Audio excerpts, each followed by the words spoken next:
नमस्कार मित्रांनो, हिंदी चित्रपटाचे रिव्ह्यू आपण करतो आपल्या चॅनलवरती आणि मला एक कमेंट आली की तुम्ही मराठीला प्रमोट का करत नाही, मराठी चित्रपटाचे रिव्ह्यू का करत. मी त्यामुळे ठरवलं की बाबा मराठीत रिव्ह्यू करायचे, मराठी चित्रपटाचेही रिव्ह्यू करायचे आणि त्यांनाही आपण प्रमोट करायचं. मग म्हटलं आपल्याला मराठीत आणि अस्सल मराठीत आपण मराठीला प्रमोट करत आहोत, तर आपण का नाही मराठी व्हायचं. तर मराठी भाषेला आपल्याला साजेशी अशी माझ्या कपाटातून टोपी काढली आणि ज्या ज्या वेळी तुम्हाला ही टोपी दिसेल त्या वेळी समजायचं की हा मराठीचा रिव्ह्यू असणार आहे. मराठीला येणारे 2024-25 ला जे बिग बजेट आणि सगळ्यांना उत्सुकता लागून राहतील असे जे चित्रपट येणार आहेत, आपण त्या 5 चित्रपटाबद्दल आज या व्हिडिओमध्ये आपण बोलणार आहोत. 5व्या चित्रपटाची तर सर्वांनाच उत्सुकता आहे असा चित्रपट आहे. तर चला बघूया आपण पहिल्या चित्रपटाबद्दल. अभी मजा आएगा ना भिडो.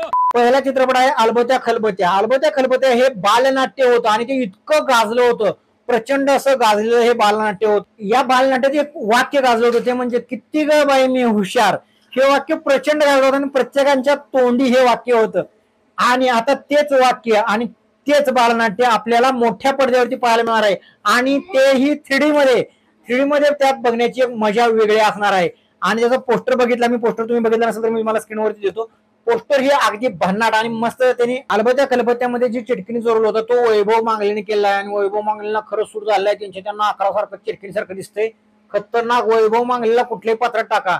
आणि मला वैभव मांगलेकडून एवढी अपेक्षा आहे, किती ग बाय मी हुशार हे वैभव मांगलेच्या तोंडून ऐकायला वाक्य लय भन्नाट होणार आहे. आणि जेवढं नाटकात ते गाजलेलं पात्र आहे तेवढं सिनेमामध्ये सुद्धा ते धुमाकूळ घालेल आणि त्याची उत्सुकता खरंच लागून राहिली आहे. आणि सूत्राच्या माहितीप्रमाणे 1 मे 2025 रोजी हा चित्रपट रिलीज होणार आहे. आणि यात जर काही वर खाली झालं किंवा अपडेट्स काय आल्या तर आम्ही तुम्हाला नक्कीच सांगू. आता दुसऱ्या चित्रपटाबद्दल जर बोलायचं म्हणलं तर दुसरा चित्रपट येणार आहे फकीरा. साहित्यरत्न अण्णाभाऊ साठे यांची जी कादंबरी आहे फकीरा, त्यावरती आधारित चित्रपट आहे. मी फकीरा ही कादंबरी वाचलेली आहे. खरंच वाचताना एवढं ऊर्जा देणारं ही जी कॅरेक्टर आहे फकीरा कॅरेक्टर हे इंग्रजांना जे आव्हान केलं त्या कॅरेक्टरने, त्याबद्दल ही स्टोरी आहे. ते ऐकताना खरंच लय भारी वाटते. कादंबरी वाचताना जो इंटरेस्ट आलता, मी कादंबरी पूर्ण वाचल्याशिवाय थांबलो नाही. मग चित्रपट बघताना किती आतुरता असेल बघा. त्यामुळे मला तरी पर्सनली कादंबरी वाचल्यामुळे चित्रपटाबद्दल खरंच उत्सुकता आहे. त्या चित्रपटाचं पोस्टर रिलीज झालेला आहे.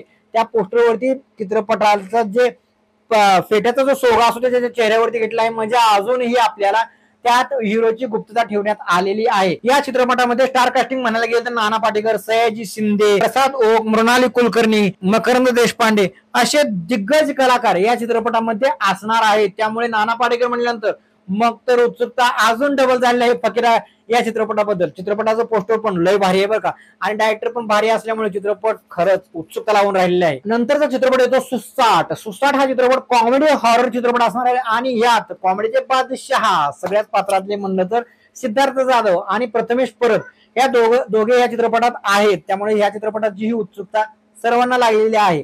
दुसऱ्या चित्रपटाबद्दल जर बघायचं म्हटलं, दुसरा चित्रपट आहे आल्याड पल्याड चित्रपटात हास्य जत्रातला फेम टॅन्टाना यांचे गौरव मोरे हा त्या चित्रपटामध्ये मुख्य भूमिकेत आहे. ती एका रात्रीची एका राजवाड्याची कहाणी आहे आणि हॉरर कॉमेडी. आता कॉमेडी नाही असं त्यांनी सांगतात पण कॉमेडी गौरव मोरे आहे आणि कॉमेडी नाही असं होऊ शकतंय का. कॉमेडी मिक्सिंग हॉरर असणार आहे आणि हॉरर खरंच चित्रपटाचा पोस्टर तरी लय हॉरर मध्ये दाखवला आहे. टीजर पण त्याचा लॉन्च झालाय.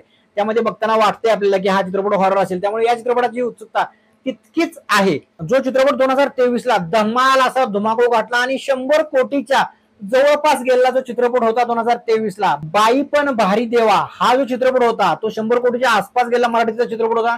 आणि या चित्रपटाला प्रेक्षकांनी इतकं भरभरून असं प्रेम दिलं. त्या चित्रपटाच्या यशानंतर आता दुसरा चित्रपट येणार आहे. त्याच डायरेक्टर डायरेक्ट करणार आहेत. ती सिरियल पुढे चालू ठेवणार आहेत. ते म्हणजे आई पण भारी देवा. आता आईवरती हा चित्रपट येणार आहे. त्या चित्रपटाच्या टायटलवरून तुम्हाला समजलं असेल.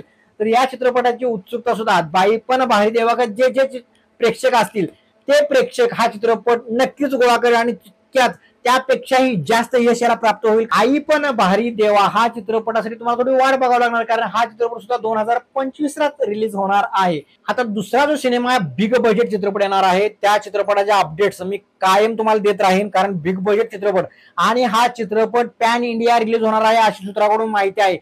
संपूर्ण भाषेत हा चित्रपट तेलुगू, तामिळ, हिंदी, पंजाबी अशा संपूर्ण भाषेत हा चित्रपट येणार आहे. त्यामुळे पॅन इंडिया चित्रपट रिलीज करणार आहेत आणि मराठीसाठी ही खरंच अभिमानाची गोष्ट ठरणार आहे, कारण हा चित्रपट इतिहासावरती असणार आहे. इतिहासावरती माझं खूप प्रेम आहे. इतिहासावरती चित्रपट खरंच यायला पाहिजेत, कारण आपल्या शौर्यगाथा ह्या आपल्याला पाहायला मिळतात. आणि त्या चित्रपटाचं नाव आहे रणधुरंधर. रणधुरंधर चित्रपटाचा पोस्टर सुद्धा रिलीज केलाय, त्या चित्रपटाचं नाव रिलीज केलंय फक्त. ते तुम्हाला बघितलं तरी तुम्हाला भारी वाटेल की बाबा हा खरंच हा इतिहासावरती आणि मराठ्यांच्या शौर्य गाथेवरती हा चित्रपट येणार आहे. त्यामुळे खरंच मलाही उत्सुकता आहे. या चित्रपटाच्या अपडेट्स तुम्हाला कायम दरवेळी मी तुम्हाला देत राहीन. त्यासाठी आमच्या चॅनलला सबस्क्राईब करून ठेवा. हा सर्वात बिग बजेट चित्रपट होणार आहे. याची रणधुरंधर चित्रपटामध्ये सुद्धा मोठमोठे स्टारकास्ट असणार आहेत आणि हा चित्रपट ही 2025 ला रिलीज होणार आहे. आता जरी त्यांनी घोषित केलं असलं की हा चित्रपट आपण पॅन इंडिया रिलीज करणार आहोत, असे चित्रपट बरेच घोषित केले, पण नंतर मराठीचे चित्रपट रिलीज केले आहेत. असं न करता खरंच माझी पर्सनली इच्छा आहे की बाबा आपला जो इतिहास आहे तो पॅन इंडिया रिलीज करावा, अशी माझी पर्सनली इच्छा आहे. कारण आपला इतिहास संपूर्ण भारताने बघितला पाहिजे मराठीतला. त्यामुळे पॅन इंडिया हा चित्रपट रिलीज करा. रणधुरंधर चित्रपटावरती भरपूर अशा माझ्या तरी अपेक्षा आहेत आणि त्या अपेक्षा कितपत होतात ते तुम्हाला अपडेट मी देतच राहीन. त्याच्या चित्रपटाचा ट्रेलर, टीजर, पोस्टर आला तरीही तुम्हाला त्याचे अपडेट देत राहील. आणि असेच आपले मराठीतले रिव्ह्यूज बघण्यासाठी आणि हिंदीतलेही रिव्ह्यूज आपल्या अशा अस्सल मराठीत बघण्यासाठी आमच्या चॅनलला सबस्क्राईब करून ठेवा. तर चला आपण पुन्हा एकदा नव्याने भेटूया, नवीन अपडेट्स काहीतरी घेऊन. तोपर्यंत आमच्या चॅनलला सबस्क्राईब करून नक्की ठेवा.